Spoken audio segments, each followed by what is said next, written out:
Welcome to the How Soccer Explains Leadership podcast, where we explore leadership principles through the lens of the beautiful game. Welcome back to How Soccer Explains Leadership. I am your host, Phil Darke, and this today is the last off-season talk, at least for this off-season. If it's something that you like, we'd love to hear from you on that and to let us know whether you like this and whether you want us to do this in between seasons. Maybe not 10 of them like we did this time, but a few of them, just so we can hear from Paul and Marcy, hopefully, like you just did. I mean, that was pretty cool. The last 3 weeks, you've been able to enjoy the wisdom of Paul Jobson and his beautiful bride, Marcy, in what was her first podcast interview, believe it or not. I know it was smooth as butter, but something that I really enjoyed. I not only enjoyed the break over the summer, but I enjoyed hearing from my brother-in-arms, Paul Jobson and Marcy, and just really what they're doing with that Warrior Way program out in Waco, which is pretty amazing. I know we can learn a lot from that, but also hearing from Paul about communication a few weeks ago. If you didn't catch those, I strongly encourage you to do so. Today, we're going to be continuing the series on these off-season talks. We're going to be going a little bit into some lessons that I have learned over the decades of experience I've had in the game of soccer. As we ask of our guests, what have you learned from the game that you use in your everyday life? And that's really, I got a whole list of them, as you might imagine. That's actually what part of the reason I started this podcast, was because I had ideas for a book. And so today we're going to run through about 5 of those things. It's going to go quick. We're going to not dive as deep into them as I might in a book or in a particular podcast episode, but I wanted to just really run through them today in our last off-season talk for 2021. So before I get into those, though, I do want to remind you that we have the Facebook group. If you want to go deeper into these things that we're talking about, strongly encourage you to join that Facebook group and engage. Don't just join and be a passive member of that, but engage with questions, engage with comments, engage with some discussion with the other folks who are in that group. That's what makes it come alive, and that's what we hope will happen through this podcast. The other thing is, if you want to connect with me or Paul about the Warrior Way program for Paul, or the disc training that I'm able to do, the Coaching the Bigger Game program that I am putting the finishing touches on with Christian DeVries, who will hopefully be on the show soon, you can reach out to me at phil@howsoccerexplainsleadership.com.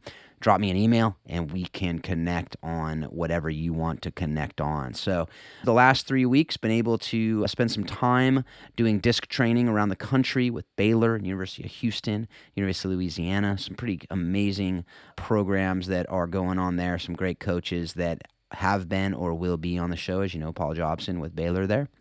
And it's been incredible to be able to really get to be a part of their program just a little bit, get a little taste. I am back here in the studio and getting ready to roll. So without more from me on kind of the preliminaries, we're going to jump right into it. And the first thing that I want to say about the game that I've learned that has taught me about life as well and leadership is really play the full 90 with the best that you have. Or if you don't play the full 90, whatever part of that 90 that you are actually on the field, give it your best. When you're off the field, you can still give the best and you participate as well. It's just in a different role. And that really goes to any organization that we're a part of. Really, you need to be focusing when you're quote unquote in the game. You need to be focusing and going after the goals that you as a team have come up with. Really, that's something that goes in everything that we do.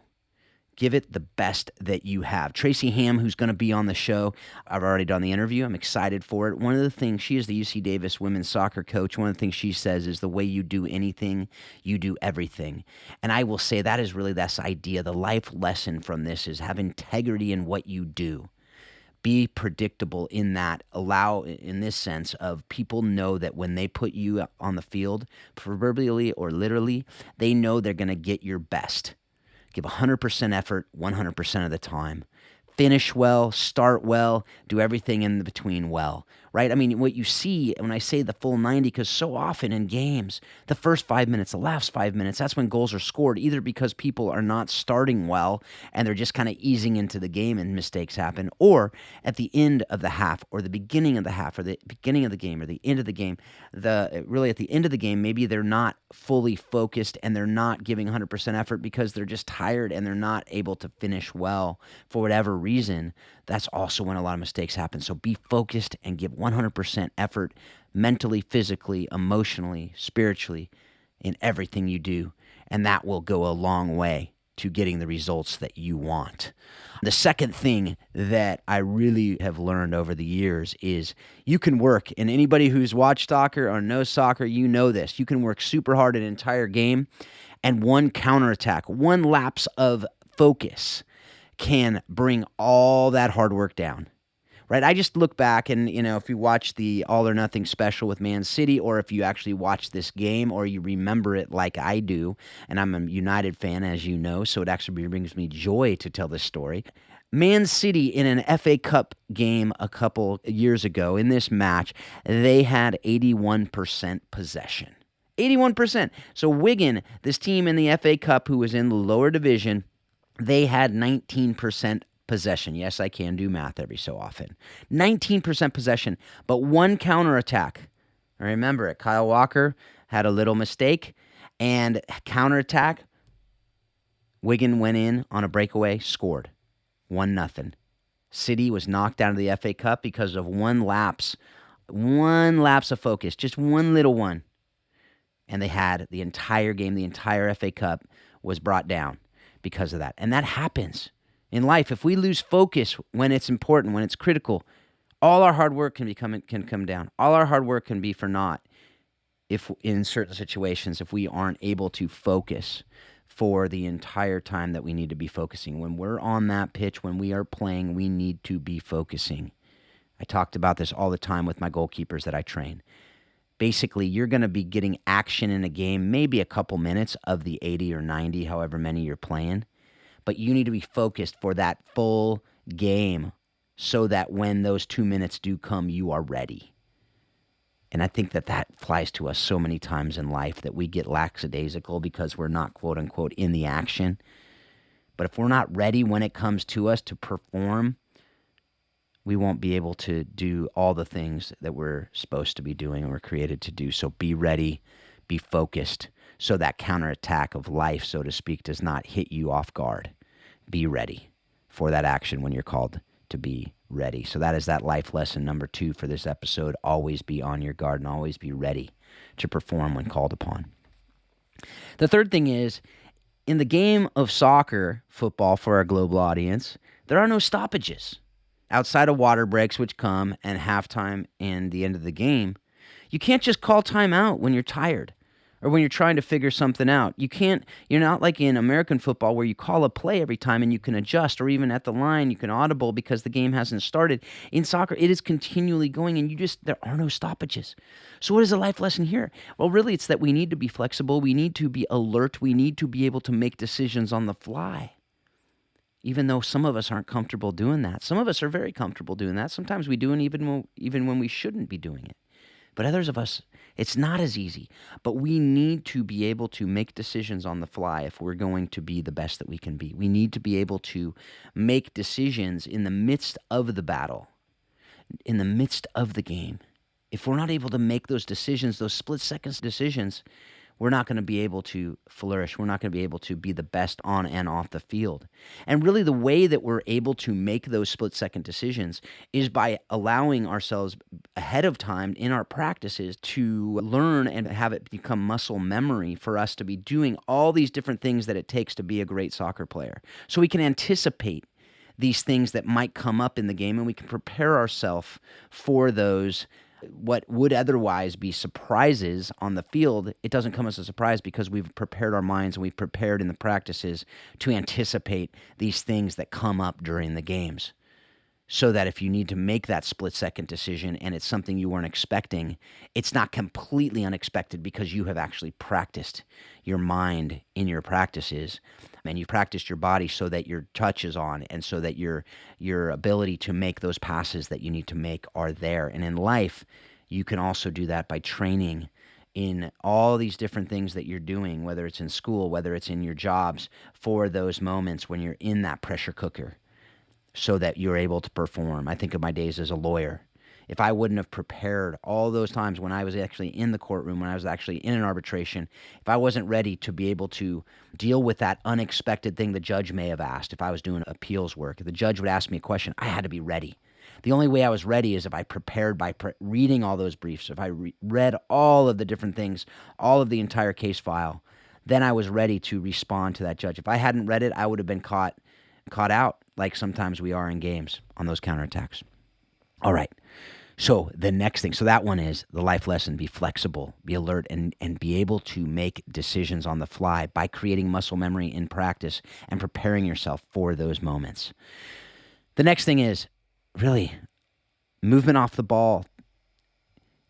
It seems sometimes like it's not doing anything, but it is. Moving off the ball takes defenders away from others who may be your teammates, who may be going elsewhere. So really this idea of divide and conquer, this idea, this life lesson from this is your work is important even if nobody is watching you. Usually so much is happening off camera in the game. People are making runs. People are opening up and keeping our shape. If you hear coaches talking about keeping your shape, that's so that you're the players who are moving to other spots so you can get to them are taking defenders away from the other people that you really want to be getting the ball to. Sometimes it's a decoy. I remember watching on Amazon Prime, there was the Messi This Is Football series. And what they talked about Messi is so often he would actually be a decoy by taking defenders away. He didn't end up getting the ball. Sometimes he wasn't even in the screen on a TV watching the game. But he was actually taking defenders away by moving off the ball. And most people in the world don't even see that. But it was critical to actually scoring the goal. He didn't make the assist. He didn't make the actual goal, but he should have gotten an assist because he took away defenders who may have been there to stop the ball from getting to the guy who ultimately did score. So really this idea is your work is important even if nobody is watching you, even if nobody ever sees it. Hopefully you know the importance of what you were doing. Hopefully your coach, hopefully your boss, hopefully the different people in your life know that what you are doing behind the scenes. I mean, look at this. If we in organizations didn't have people doing accounting, if we didn't have people doing the background work to prepare marketing, if we didn't have people that were doing the thing behind the scenes to prepare the documents, prepare the different things for the people who are getting the credit to the outside world, things wouldn't happen. Things wouldn't run. And the people who, quote unquote, get the glory would never be able to because it would never get there. And we see that all the time in soccer. Oftentimes defenders don't get that attention. Oftentimes the six, the holding midfielder, doesn't get the attention. But he or she is actually doing so much behind the scenes that we don't even see. They're causing people to pass it where they don't want to because they move to the space that they know that person wants to go. They're hitting passes and they're actually creating things from that place that is usually just, again, behind the scenes. And fortunately, a lot of those people love that. They love being behind the scenes and just making things happen, making things tick. But oftentimes, usually not getting credit in the public eye. So remember that. Your work is important, even if nobody is watching you and even if you never get attention. Assuming you're doing what you're supposed to be doing and assuming you are making things happen. But understand that yourself and know that that is critical to the team's success. And as the other thing that you're hopefully seeing with all this is our teams need a lot of different things to be able to be successful. They need a whole lot more than just me or just you to be successful. That's underlying all of this. All right, so what have we talked about today? Have integrity. Give it 100% effort 100% of the time. We talked about always being on your guard. We've talked about being flexible and alert and needing to be able to make decisions on the fly. And we've talked about the fact that your work is important even if nobody is watching you. Okay, the last thing I want to talk about for ourselves, for our team, for everyone around us there is a time to rest. And look at this in a soccer game. We have built-in times, a halftime break, the off seasons. Now, obviously, we have water breaks if it's too hot. So given the circumstances, you may need more breaks. Okay? During COVID-19, we've had a whole lot of break, a whole lot of restarts, false starts, a lot of other things. But the life lesson is rest is critical to success. In the Bible, God in the first 6 days created. He took a rest on the seventh day. Created the Sabbath. Once a week, take a break. Jubilee, once every 7 years, take a longer break. There's lots of people who are very smart who have different ways that they take their rests. Some people take a Sabbath rest every week. Once every quarter, they take 3 days. Once every year, they take a full week. That's one way to do it. Whatever works for you, make sure that you are getting that rest. I just read something recently that says 60% more injuries happen to people who don't get the adequate sleep every night, which is usually about 8 to 10 hours, depending on your age. If you're not getting your rest at night, every single night with that sleep that you need, your body is not able to recover. Mentally, physically, emotionally, spiritually, everything. You will be off kilter. We talk about being hangry. If you're hungry, if you're angry, it's oftentimes also when you don't get your sleep. Say if you go sleep deprived for, I forget the exact amount, it might be a week, it might be a little bit over a week, you actually are at the same level of functioning as someone who is legally drunk. Getting your rest is critical. Resting your mind, resting your body, resting your soul. Those are things, if you're not doing that, you will not be the best that you can be for yourself and for everyone else in your life. On a soccer team, if you're not getting your rest, you're not going to be able to perform at your highest level. In a job, you're not going to be able to perform. You're not going to be able to be that best employee you can be. You're not going to be able to be that best boss and leader you can be. In a family, you won't be the best father or mother or child you can be. Husband, wife, you can be. So hopefully you get the point there. There's a whole lot more to it. There's a great book called, I think it's called Sleep Smarter. Fantastic book about how to get actual sleep better, which allows you to rest better, but also just resting as part of your flow. And if you're not prioritizing rest as much as you are juggling or other things in the soccer world or in your jobs with the work and working extra, then you're missing a huge part of what it takes to be successful. So folks, hopefully this last off-season talk has been something that you learn from. Hopefully something that I know I've learned even just preparing. I've reminded myself of these things that I've learned over the years. And you'll be able to use it to help you to be healthier individually. You'll be able to use it to help you be a better team member so your teams will be healthier. Your teams will be more successful. You'll have more fun. You'll have more excellence in your teams. You'll be able to not have as much conflict on your teams. So those are things that I really believe in, and hopefully they're things that you will take and you will learn from. So folks, again, I encourage you, if you have any questions about anything you heard today, reach out to me, phil@howsoccerexplainsleadership.com. If you want to go deeper with any of these things, if you want to ask me some questions about anything we've talked about in any of these off-season talks or any of the interviews we've had to date. Coming up next week, we're going to have the first interview of Season 4. And this season, we have some great folks coming on. As I said, I was able to do some training at University of Houston and University of Louisiana, and those two head coaches, Diogo Bocanegra and Lance Key, will be on this season. Tracy Ham, who I already mentioned, UC Davis women's soccer coach, she's going to be on this season. There's some other folks as well. I'm not going to name them all. I'm going to leave some surprises for you. But I hope you join us for those interviews as well. Hope you also join us on the Facebook group. And as always, I'm going to end this show as I end all the shows because I really too hope that everything you're taking from these interviews, from these off-season talks will help you to be a better leader. They'll help you to be a better husband or wife or father, mother, child, player, coach, whatever you're doing, boss, employee. These principles will help you because we're able to learn from soccer, from other sports that we're playing.